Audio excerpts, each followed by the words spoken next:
Hello, everyone, and welcome to our webinar on the low-income community solar subscription platform. Thank you for joining today. My name is Sandy Fazeli with the National Association of State Energy Officials, one of the co-hosts for today.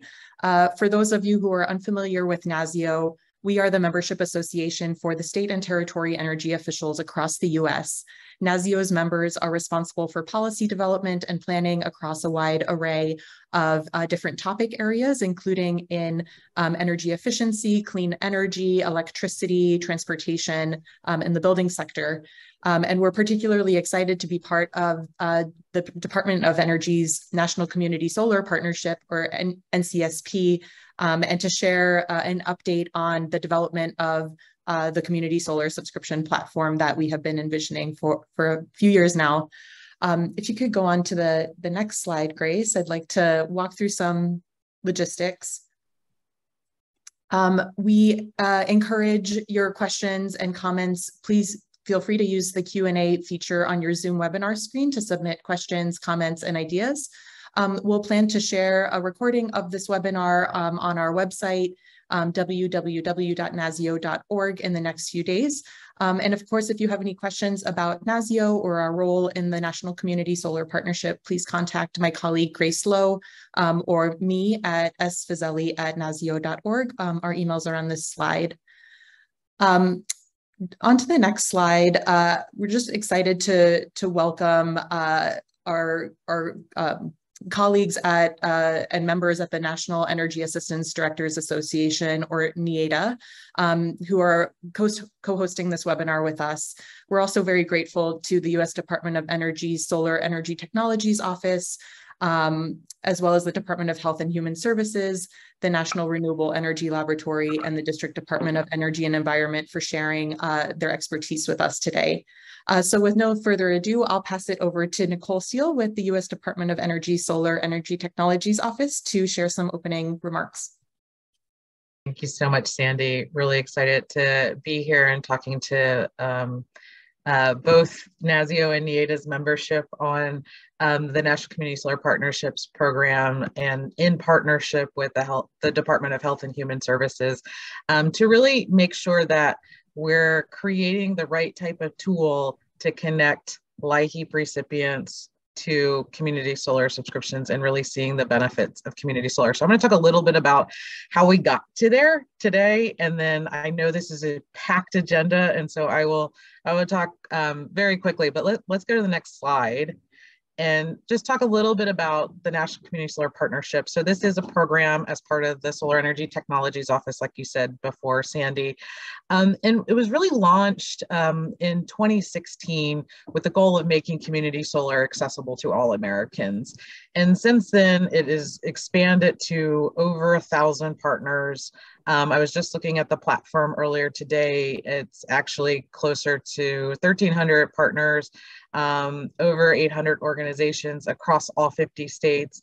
And really, you know, what it's meant to do is recognize sort of the ecosystem of all of the different players that make community solar possible today, and really providing sort of the necessary support, whether that be through data collection and research and analysis, to, you know, creating a platform for convening, to actually building out tools, and, you know, sort of the regular role of federal government in providing funding.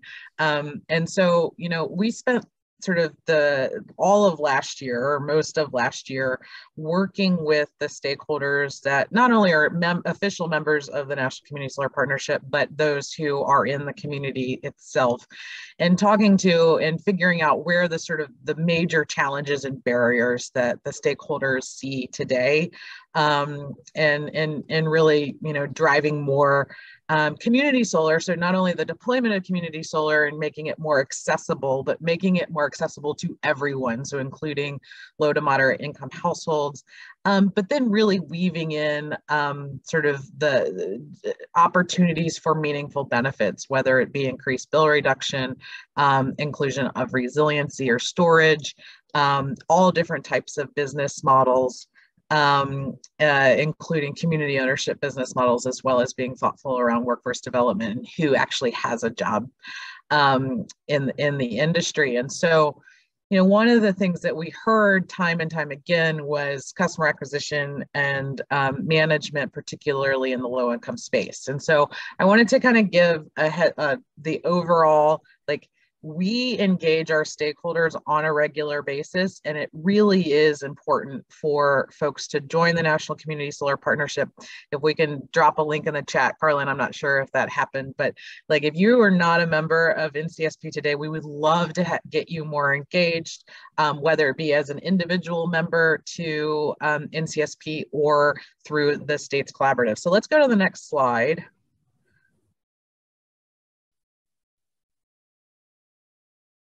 And really sort of talk about, so I have two things I want to talk about before I hand it over. And it's, we set a goal for the National Community Solar Partnership. So, we can say, like, we want to make community solar accessible to everyone.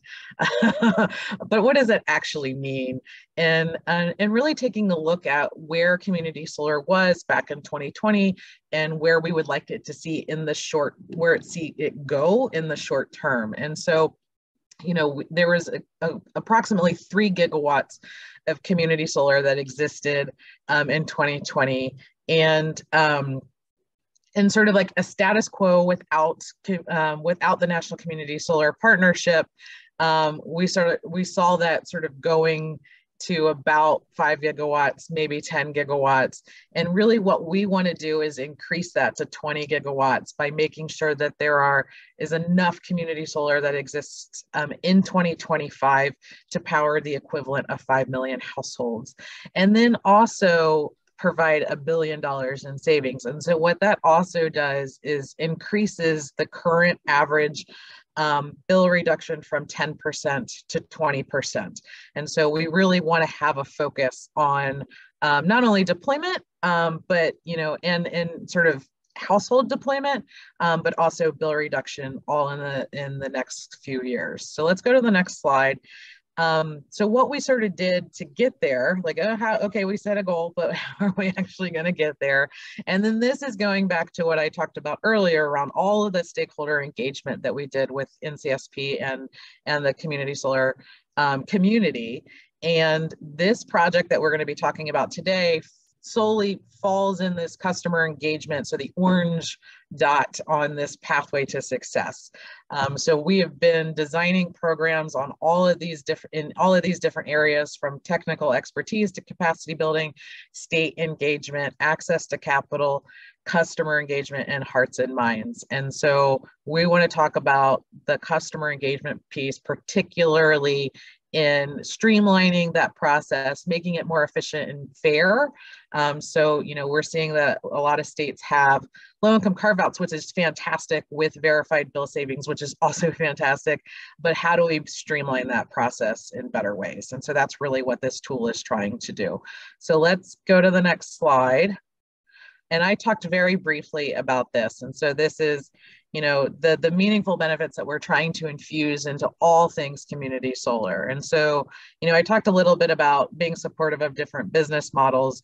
We, and we recognize that states really set the environment for successful community solar, but we are seeing community solar business models work in states that don't have community solar enabling legislation. So really want to make sure that we're lifting up and recognizing that community solar really truly is an option, and it's an option for those who don't have access to rooftop solar.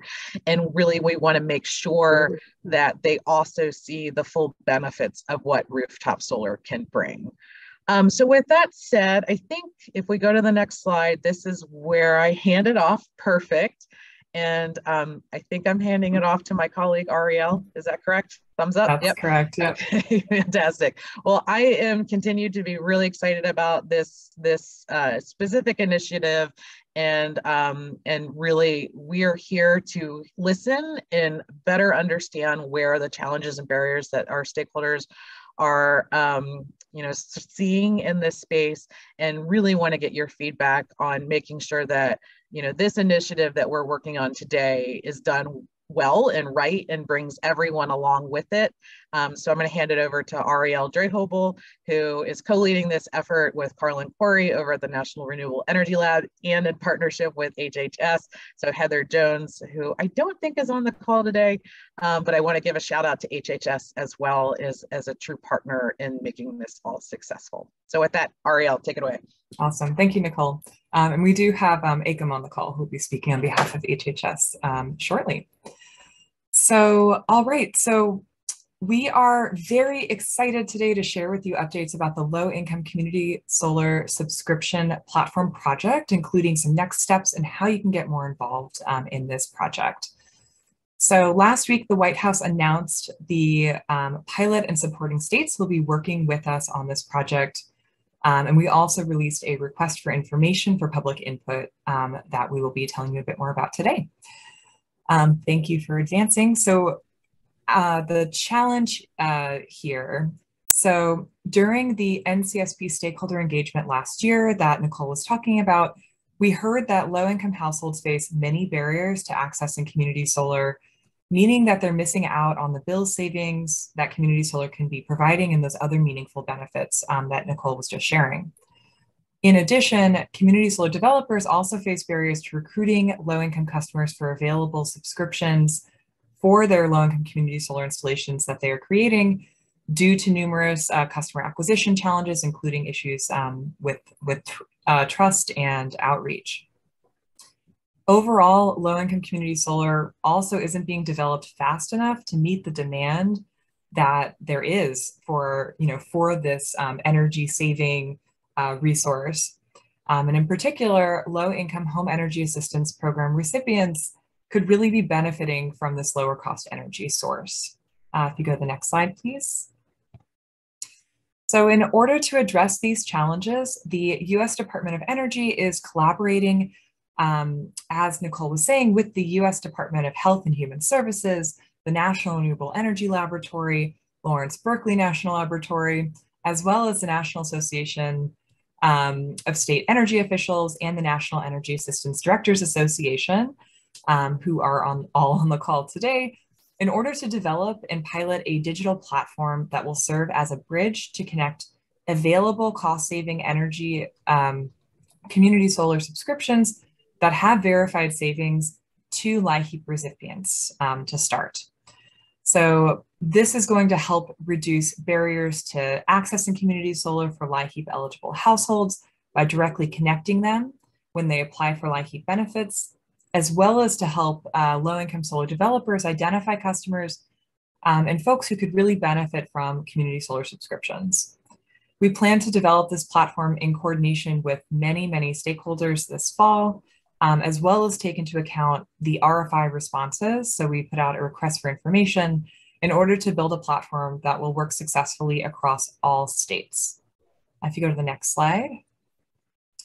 This is just a high-level overview of some of the goals that we're hoping to achieve through this platform. So we want to make sure that, that community solar is lowering household energy bills and energy burdens by connecting folks with community solar subscriptions with verified savings. And by doing so with this platform, we're aiming to increase investor confidence in low-income community solar developments in order to lead to an expansion in the low-income community solar market. And in addition, we plan for this to help lower customer acquisition costs so that more of those savings and benefits can be passed on to low-income subscribers through these developments. And ultimately, we want to see this creating more jobs and bolstering the local workforce. If you go to the next slide, please. So last week, the White House announced that DOE and HHS will be working with 6 states on the development of the project. Illinois, New Mexico, and Washington, D.C. Washington, D.C. is on the call today, will be the initial states that are going to be piloting the platform. And we are also working with Colorado, New Mexico, and New York to support the development of the platform to make sure that this is a platform that'll be able to work across all states. We're planning to expand to additional states over the next few years as we get this up and running. Next slide, please. I also want to flag that we are also currently working with the U.S. Department of Housing and Urban Development to work with states to provide guidance on how to ensure that community solar is beneficial and accessible to residents of affordable housing. We don't want the savings that households may receive from community solar to increase overall costs for participants in HUD-assisted housing. So to address this, HUD has been working with states to provide guidance on how HUD-assisted housing residents can access community solar subscriptions without incurring a rent increase or utility allowance adjustment. So far, HUD has issued guidance in California, DC, and Illinois, and is working on guidance in additional states. I know there's a few states that have guidance that may have just come out or may be coming out very shortly. And all states can reach out to HUD to request guidance. If you are interested in speaking with HUD about guidance for your state, you can shoot either, shoot me an email. My email is on the last slide of this presentation, or you can email Community Solar at ee.doe.gov on the slide here, and we can connect you with the right folks. And with that, I'm going to pass it over to my colleague, Carlin, to continue talking about the platform. Thank you so much, Ariel. Well, again, it is a real pleasure to be here. Thank you so much to NASEO and NEADA for hosting us. So in terms of how the platform is going to work, we have some ideas. It's not fully developed yet, and hence the reason for a request for information and the reason why we would really like to hear from you and hear what your questions are, so that as this software platform, the software bridge between LIHEAP recipients and community solar subscriptions that particularly have an emphasis on savings and low income, can be made available and can be have a fantastic user experience for the low income households.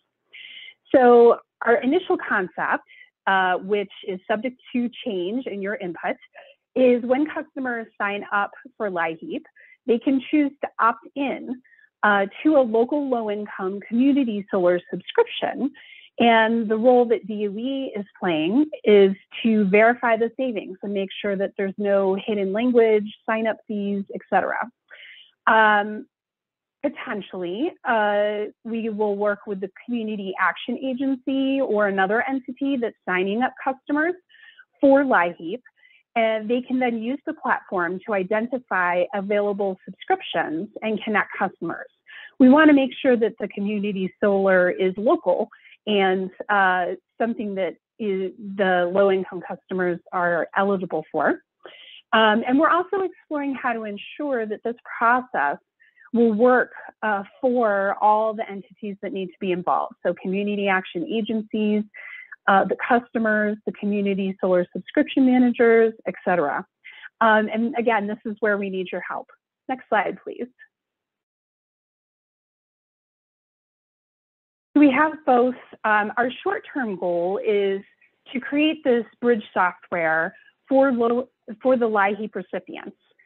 We want to get it functioning. We want to get it working, especially for the 6 states whom we're coordinating with and the 3 pilot states particularly, so that we know that it's working and it can be used. And our hope is to then expand accessibility to the platform.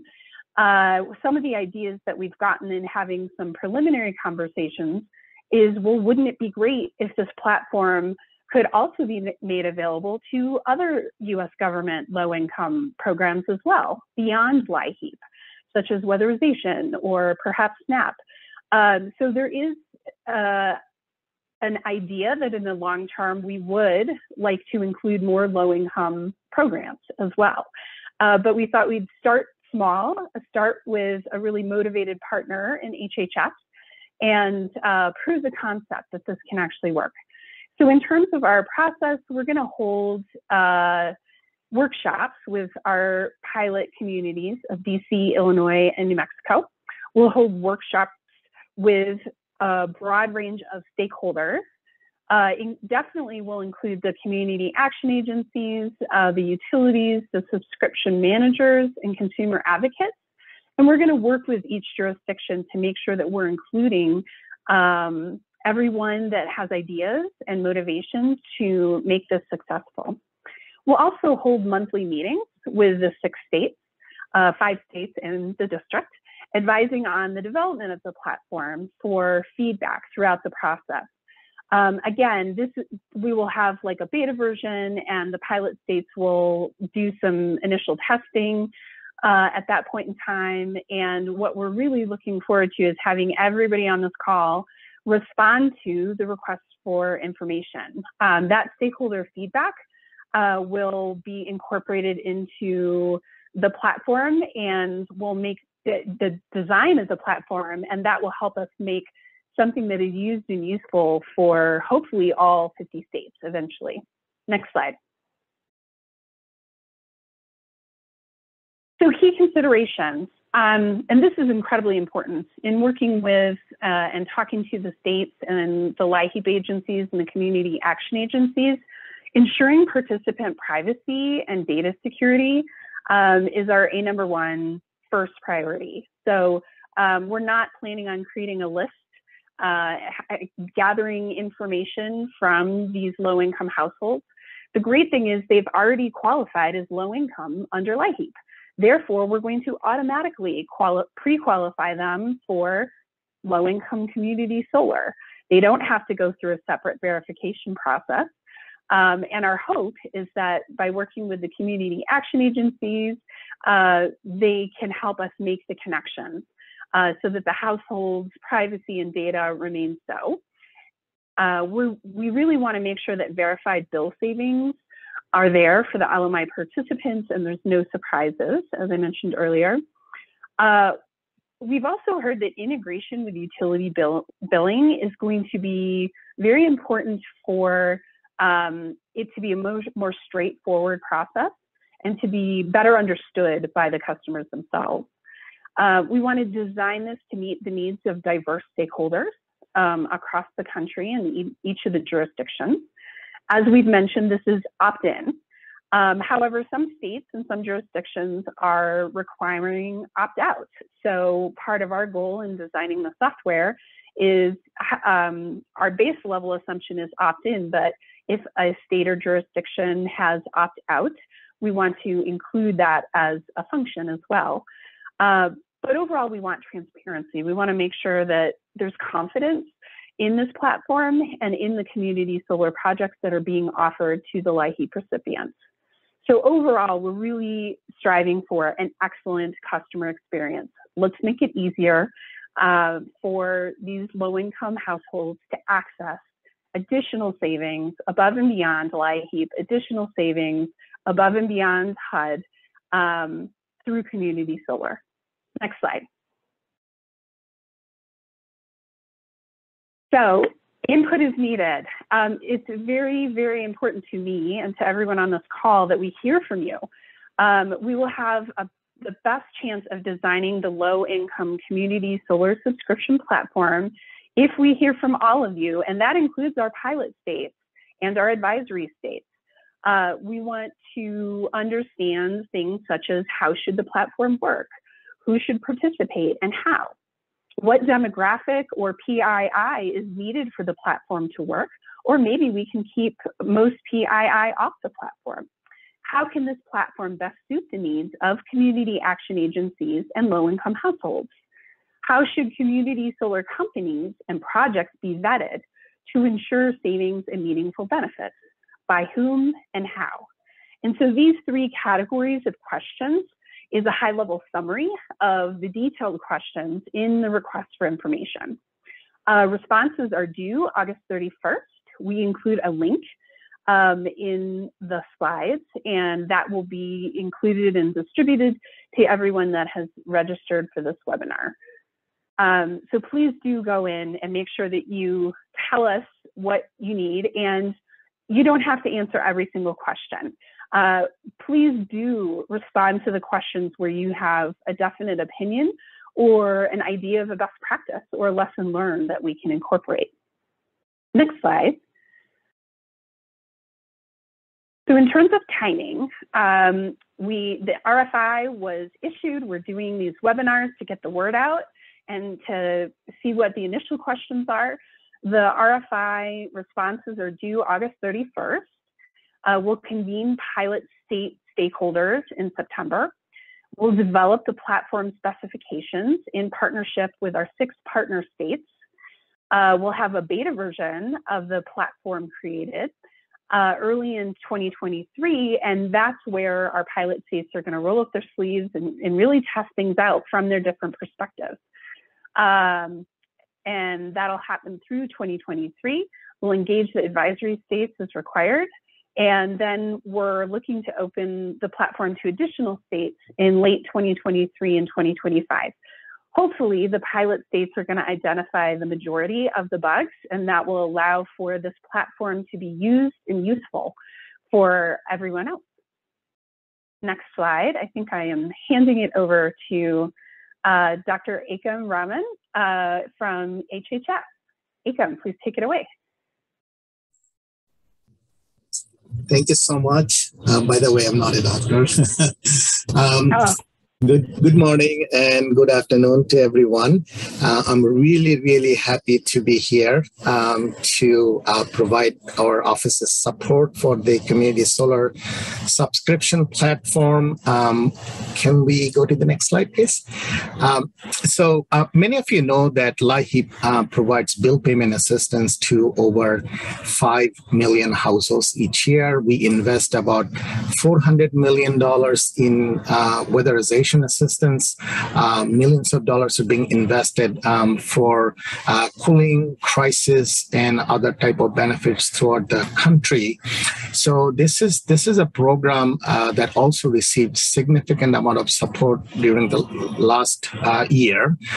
We got ARP money, about $4.5 billion. So what it has done is that it has brought Lahi up to a historic level of appropriation, which means that we have much more ability to benefit maximization than in a normal year.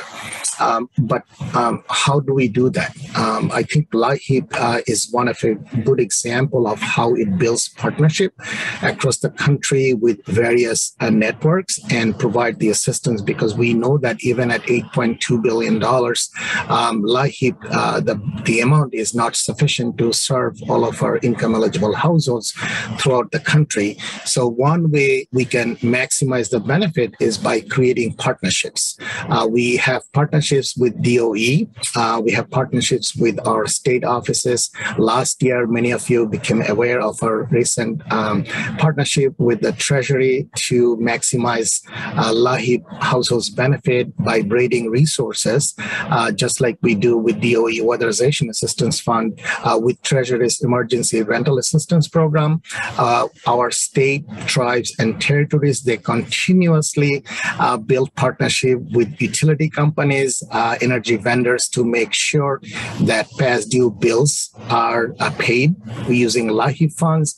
Not only that, to make sure that these households who can become quite vulnerable depending on the time of the year, especially during the warm months because of not having enough cooling assistance, or during winter months not having enough heating assistance, and they can be subject to utility disconnection. So here is another partnership example where our grant recipients work with utility companies to make sure that these households are safe from being disconnected from their utility services.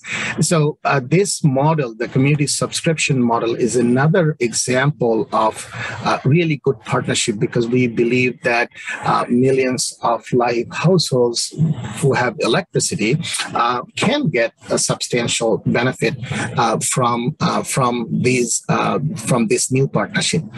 Next slide, please. So where does renewable energy such as solar fit into the Lahi framework? So I will speak briefly about the federal Lahi framework, which is basically is a combination of the Lahi assurances, which our grant recipient provide to us, and the priorities we have in place right now. So again, we believe that this is a really nice way to bring in electric customers for community solar initiative. It has many inclusion potential, as you have heard that right now we are focusing on Lahi eligible customers, but there are many low-income customers who receive services through other programs in any given state or area. They can also get benefit from this. We believe that it has a huge potential of building new partnerships with the state's energy efficiency office in Lahi office. In many states, oftentimes they can reside in two different branches of state government within the executive branch, two different offices. So we believe that there's a huge potential to build partnership there. We also wanted to highlight that Lahi is a block grant, which basically means that each state, territory, or tribe will make their own decision as far as inclusion of Lahi customers into the community solar project. I'm really happy to know about these pilot states. Also very happy to see our DC partners on the call today, so we'll hear from them. Another important thing from the Lahi assurances is that we wanted to make sure that customer protection is in place. That means Lahi folks who sign up for this program, they are subject to customer protection. Whatever protections are in place in a state, they are not adversely affected, and they are not paying more compared to what they normally would pay for community solar. We wanted to make sure that the savings are out there. You heard about this wonderful savings potential. So we wanted to make sure that when our customers sign up for these benefits, they are also aware of this savings potential. And then one other point, we always try to remind everyone that this is not relevant here, but Lahi funds cannot be used for any kind of construction or land improvement type of activities. So in the larger context of renewables, not just solar, we wanted to make sure that we all understand that infrastructure kind of funding cannot be supported out of Lahi funds. Next slide, please. So a few other points. We also would like to make sure that when the program is fully designed, that we focus on energy consumption rather than energy burden, because simply energy burden means that how much someone is paying out of their income for energy assistance. So I'm sorry, for energy cost. So it's an equation of the income, but if we focus on consumption, we believe that we can reduce low-income households' consumption and eventually reduce their energy burden more by including them in community solar. A couple of other points.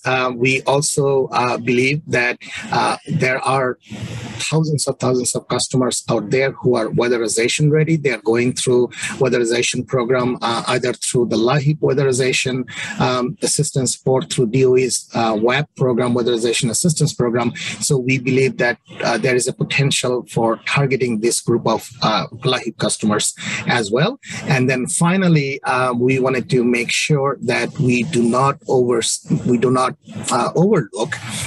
the whole concept of equity and justice, because we know that there are areas throughout the country where people are disproportionately impacted by heat waves, by energy burden, by rising cost.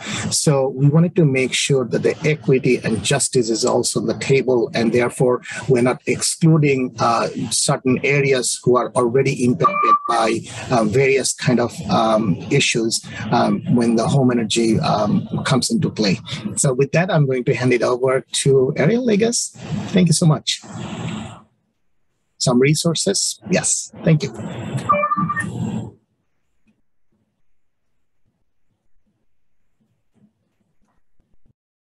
Hey, Carlin, you're muted.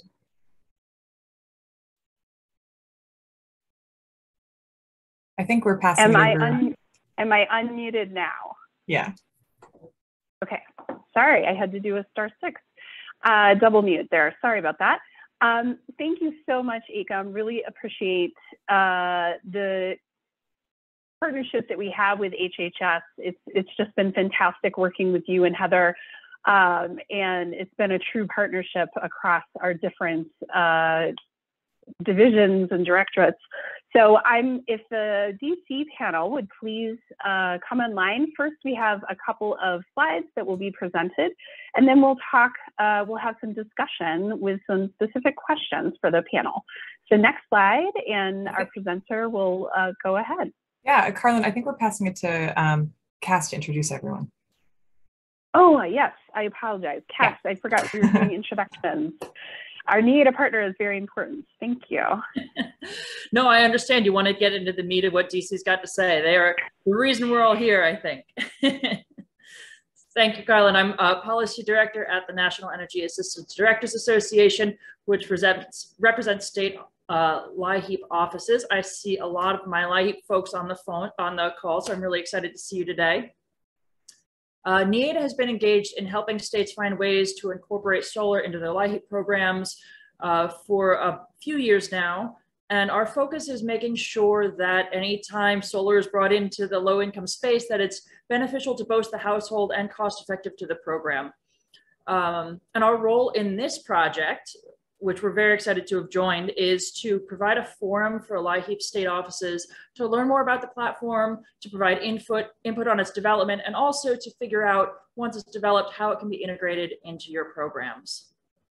I have the pleasure today of introducing our state panel, the DC Department of Energy and Environment, DOEE. DC is a national leader in offering solar energy to low-income households. They are one of the pilot states participating in this project, and they're also a partner state in a joint NASEO and NEADA project that I believe Sandy mentioned at the top of the call, where we're piloting community solar development in partnership between state energy and Lahi offices. Our speakers from DC today will be Kenley Farmer. She's Deputy Director for the Utility Affordability Administration. Sunil Jain, who is the Associate Director of Utility Assistance Division, and Daniel White, who is the Energy Program Specialist in the Renewable Energy and Clean Transportation Branch. And now I will turn it back over to Carlin, and she can get us going. Great, thank you so much, Cassie. We have a couple of slides. And so our DC panel will talk about the DC program and some of the specific language they use around community solar and low-income activities with Lahi. And then we'll get to some panel discussion. So I'll hand it over to our presenters. Hey, good afternoon, everybody. I'd like to start the presentation off for DC. Again, my name is Daniel White, Energy Program Specialist within the Renewable Energy and Clean Transportation Branch, which is inside the Energy Office in DC. I'd like to thank NASEO and NEADA and the USDOE National Community Solar Partnership for inviting us to share about our collaboration that we have with our Lahi and Community Solar program through Solar for All. Next slide, please. So when thinking about programs in the district, DOEE is always thinking or prioritizing the achieving an equitable balance between economic, environmental, and social benefits. DOEE's mission, as we have it here listed, is to improve the quality of life for the residents and natural inhabitants of the nation's capital. And that means pretty much we are working with anything related to where residents play, the land, the air, and any of the built environment, as well as transportation. You know, we have some seat at the table to discuss those things and talk about how clean energy, low and moderate income access, and sustainability are included in that conversation. Next slide. So we're going to speak about the Solar for All program. It has two components. One of those components is looking at low to moderate income solar and deployment on single family rooftops. And the other component of it is the community solar program, which is focused on providing community solar to income eligible households, which is defined as 80% of the area median income. And DOEE is currently partnering with many organizations across the district to expand the access to solar and provide savings to reduce household electricity bills by 50%. Next slide, please. So getting into the community solar program, this is a breakdown of the eligibility criteria, as well as the information that allows us to provide access to households that may not have viable rooftops. Community solar in the district is defined legislatively as a community renewable energy facility. But for the purposes of this conversation, we'll reference it as community solar and use those terms kind of interchangeably. When we're focusing on the community solar piece, expanding access to benefits of solar for residents, we're looking at those residents that may not have, again, as I mentioned, the eligible rooftop, meaning there may be deferred maintenance, or we may have zoning issues. For example, if you're in a historic district where you may not be able to install panels, you can receive the benefit of solar through community solar. And for our renters and multifamily households that also, may not have control of their rooftop, we can also provide the benefits of solar to them as well through energy credits on their bill. Next slide, please. So in order for this to happen in the District of Columbia, we have to work with the local utilities and the regulators to come up with the rules for a community solar program. And PEPCO is in charge of the billing mechanism and making sure that the net metering and interconnection of these community solar projects works, and making sure that those credits get to the residents and households. So this slide just basically breaks down the resources that are available through PEPCO's resource site to kind of help explain to developers and to the residents of the district what community solar is all about and how those benefits of community solar are shared with households. Next slide, please. So with this slide, I'd like to pass it over to my colleague, Sunil Jain, to talk about the low-income home energy assistance program. Sunil. Thank you, Daniel. LIHEAP is a federally and locally funded program that provides annual assistance up to $1,800 on electricity, gas, or oil bills, and annual emergency assistance up to $750.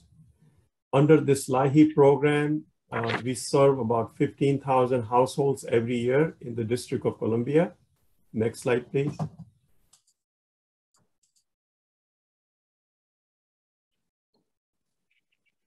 On this slide, you can see a list of various programs that are managed by Department of Energy and Environment, and the low income and the income limit for the fiscal year 2023.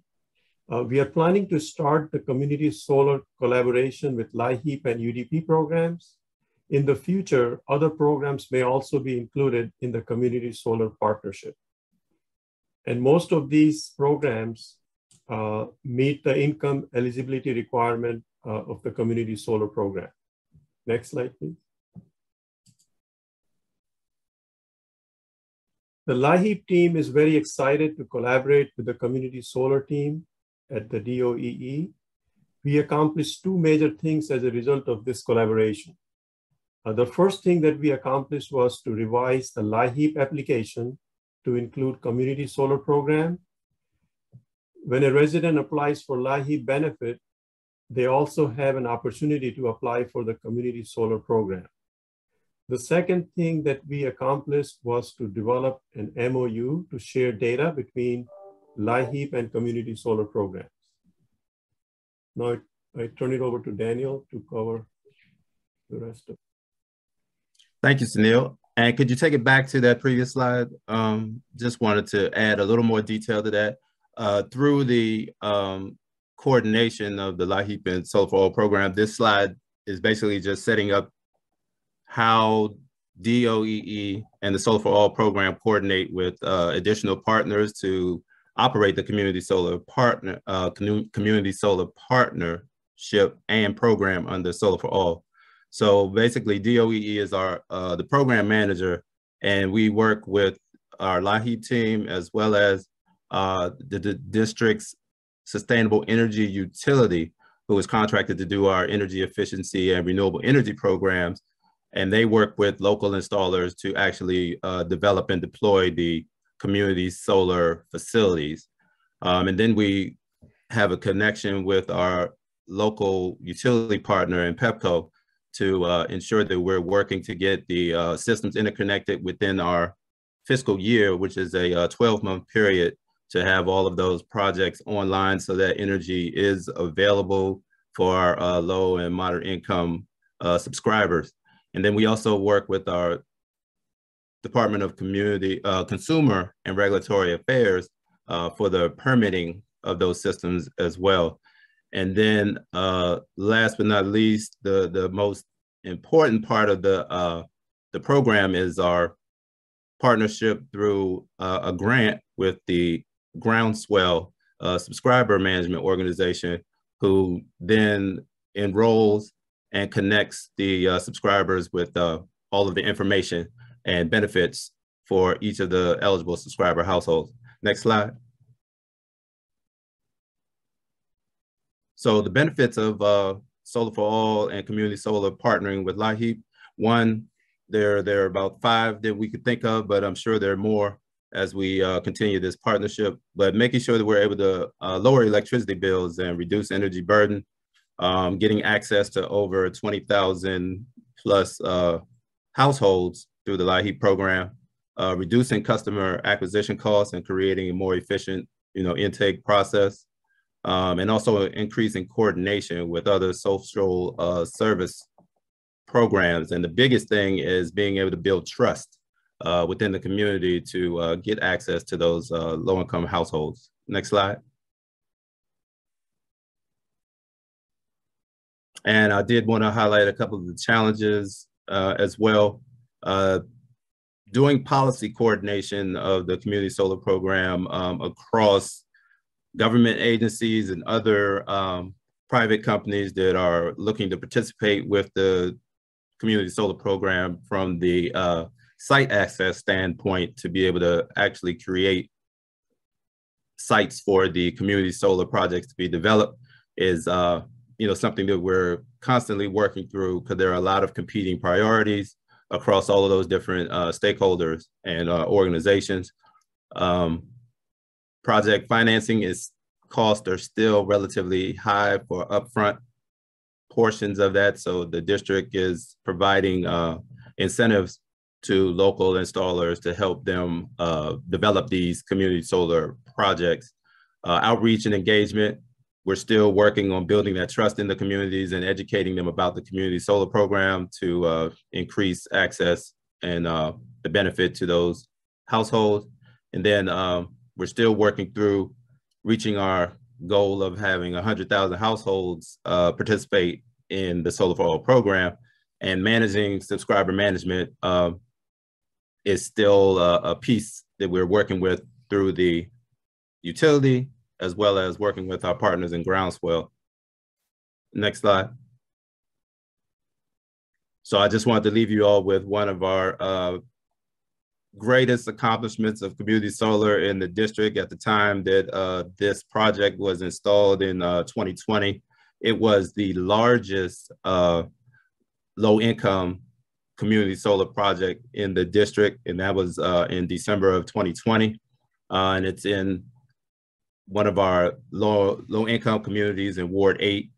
And basically it's a 2.65 megawatt project that allows us to provide the benefits of solar energy to approximately 750 households within the district from this one project site.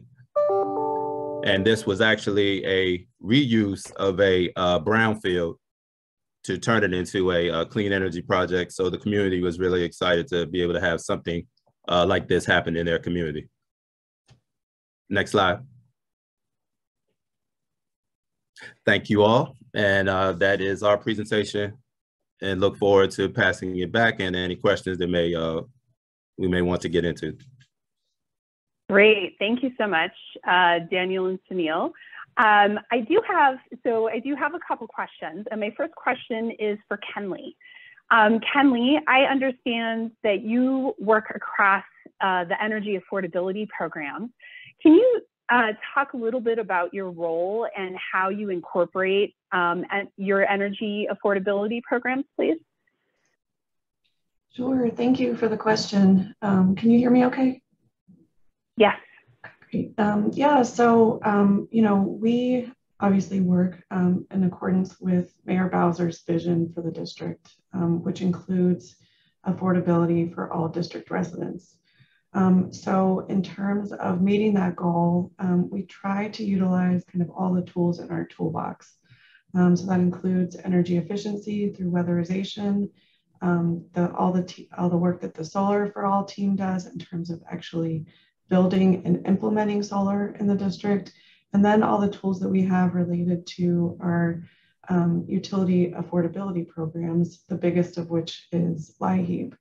One of the benefits that we have in the District of Columbia is that a lot of these, well, actually all of these programs are within our agency. So, you know, Daniel and I used to sit a few feet apart. So it was very easy to coordinate.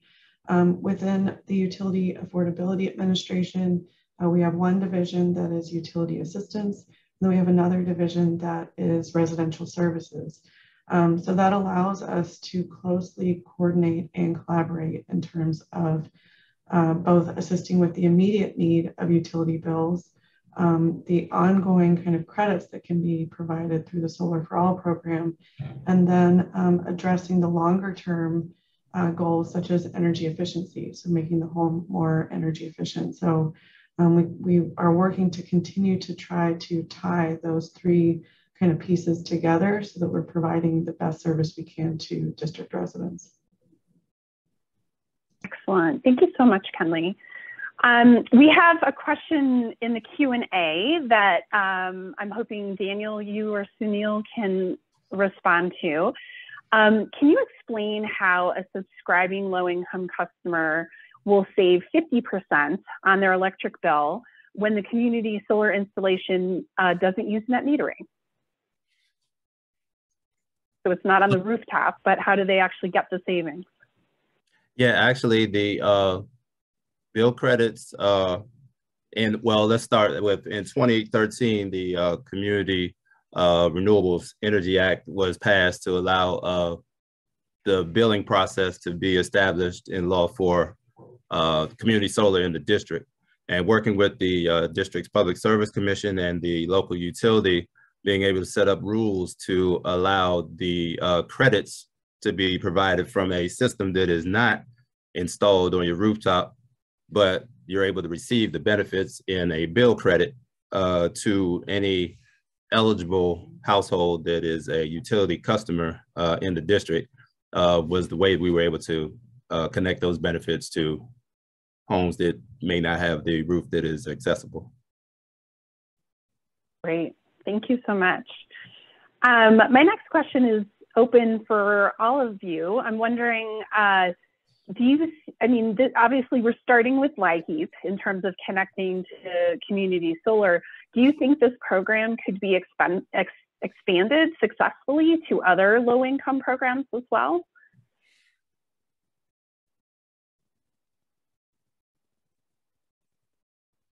I would say yes, or because we are looking to reach our goal of 100,000 households, and we currently have the eligibility criteria to allow categorically eligible, and that is defined as households that are able to participate in other social service programs such as SNAP, TANF, Social Security, or housing vouchers to be able to have access to our program. So as we move forward and as new programs are being created, as DC Stay is another program that helps with affordable housing, being able to coordinate with those organizations and those programs going forward will provide more accessibility to community solar and savings to the residents of the District of Columbia. Awesome. All right, I have a last question, and I'm hoping to hear from each of you. Based on your experience, what advice do you have for other states or community action agencies who want to better support access to the benefits of LMI community solar? I can start and then I'll pass it over. DC is leading the charge, so you have much to teach the rest of us. Yes, and I must say it has taken some time. So I think early on in that process, having coordination with your regulatory environment as well as your community organizations to have those early discussions to be able to kind of understand the needs and be able to have the support from your legislature allows us to be able to move forward and put these programs in place that can then continue to build and grow, you know, as more and more programs are made available. I'll pass that on to Kinley or Sunil.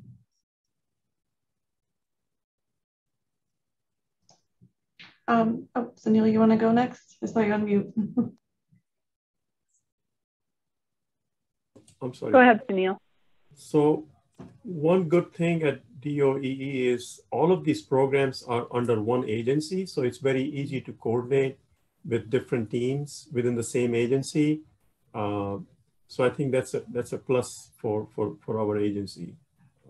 Kenley, you want to? Sure, and I did see a question in the chat too that I think kind of ties into this. You know, as Daniel mentioned, there are a lot of components to make this work. So you have your utility partner, your regulatory entity, you know, the contractors that are actually building the solar on the ground, how that solar is then being allocated via the virtual net metering, and then how that ties into those of us who are doing the day-to-day work of providing utility assistance to our district residents. So that's another place where we have people on the front lines providing that immediate assistance while we're also trying to enroll them in this longer term program. So, and then, you know, in terms of there's a question in the chat about, are the systems developed and built after people have subscribed? It's a little bit of both. You know, you have the contractors out there building the solar, trying to get that online, allocating that the virtual credits. At the same time, then you have kind of the other programmatic piece of enrolling everybody in the program. So then you can have accounts to apply those credits to. The other thing, you know, just to highlight, you know, what Daniel and the rest of his team have done, they have tried to find innovative solutions. You know, there's a lot of barriers out there. There's a lot of multifamily buildings in the district that don't have sub-metering. So that's been a big issue that we've dealt with. So, you know, we in DC definitely want to share a lot of our lessons learned in terms of the challenges we face so far. You know, it's definitely a day-by-day process where we're trying to always seek to improve the way that we do this in order to provide the best service we can to our residents. Excellent. Well, I feel like we could go another 30, 60 minutes asking you questions, but we're almost out of time. So thank you so much to the DC DOEE for sharing your insights and your program. We have much more to learn from you. I will now turn it over to Ariel to finish closing out the questions and talk about next steps. Sure, thank you, Carlin. So right now I just see one final question in the Q&A box asking about how DOE and HHS and our partners chose the pilot states who we're working with. I'll answer this quickly. So we're looking for states that have community solar programs that have low income carve-outs with verified minimum savings values. So that was the initial criteria. And we also wanted to be working with states where both the Lahi offices and the energy office or the office responsible for the community solar programs, we're willing to sign on to both work with us jointly, as we think it's really important to have both these entities on board. And we also reached out to folks through the National Community Solar Partnership States Collaborative, in which we currently have about 32 states and territories working with us to advance community solar markets. If you are with a state that's not currently participating in the collaborative, feel free to reach out to me. I'm happy to connect you in. In terms of next steps, this slide has some more information for you all, and these slides will be posted, I believe, next week. So we ask that you please respond to the RFI and share your feedback on this project. Feel free to reach out to us as well. I think there's one more slide at the very end that has all of our contact information, so you can reach out to any of us if you have any additional follow-up. I thank everybody who was on the webinar today for your time and the knowledge that you shared with us, and we hope to hear from all of you soon through the RFI or elsewhere. Thank you all so much. Hope you have a great rest of your day today.